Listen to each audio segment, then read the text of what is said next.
He ordered the same thing every Thursday, a cheeseburger, a lemonade, and a hot dog for his dog Sally. But when he stopped showing up, the owners of a local food truck knew something wasn't right. What they discovered launched a journey that would change their lives forever.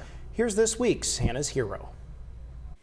Shelby and his wife Meagan Vollnogle run the Beefy Buckaroo food truck, oftentimes setting up in Lisbon, Ohio.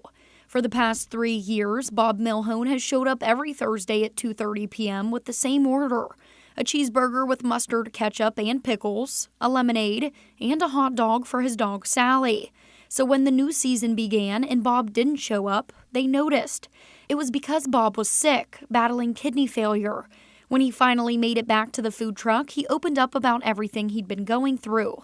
That's when the brainstorming began. How could they help? What could they do? We couldn't stop thinking about it. What could we do for him? Could we write it on a car window?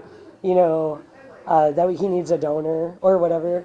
And then I thought, well, I could try, and maybe be compatible or whatever. Shelby never expected himself to be the answer, but the thought wouldn't leave his mind. So Bob gave him a QR code with a donor form. Shelby filled it out immediately. He started crying whenever I did that, and then I started crying, and I was like, Bob, we got to get it together. This happened in April as Shelby and Meagan were planning their October wedding. All the while, Shelby was going through medical appointments and donor testing. Finally, the results came in. And throughout all that testing, I was a perfect match, which is pretty crazy. Especially for not really being like a relative or, really knowing him in first try. To Shelby, it felt bigger than coincidence. So I feel like it was meant to be ahead of him, and for all the things to line up, how we met him with the food truck. And if we didn't ever had our food truck, I'd have probably never met Bob or even, known any of this. And when Bob's birthday rolled around, Said his birthday was in November, and I was like, well, I'm not good at cards or anything, Bob. I was like, so I'll just give you my kidney. Nationally, kidneys are the most needed organ. More than 106,000 people are on the transplant waiting list, and 87% are waiting for a kidney. Shelby hopes that by sharing his journey, more people will consider becoming living donors. I would love to get that out there, like how non-invasive the surgery is. It's not like a whole lot of risk for me. And I think if more people knew this, maybe more people would donate. Shelby's kidney function was 108%, extremely healthy. When they do the surgery, my kidney function is going to drop to half because they're taking one kidney.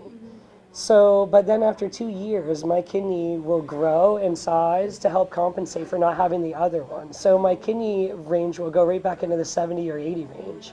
So, which is a healthy range again, and then that's it. So.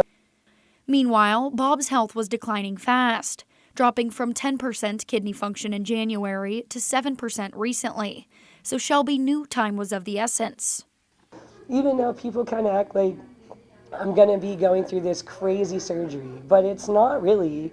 So I'm going to have a 2.5-inch incision like right here on my waistline, and then a couple where cameras go, and it's all laparoscopic. So I'll be out the next morning. Yeah, so it's a no-brainer for me, the more facts I learned about it. Through this journey, Shelby says Bob has taught him perspective. Throughout this summer, so many times I've heard, people talking to Bob, a friend or someone that he knows, and they've been like complaining to him, maybe like they got a flat tire, and they're like acting like it's such a big deal. And Bob just smiles and listens, and they have no idea, like he's kind of dying, in a way, and he doesn't say a word about it. And it made me view that a lot different. Like there's a lot of people that are going through a lot of things, that these little problems like a flat tire, or something that you think is such a big inconvenience isn't really a big deal.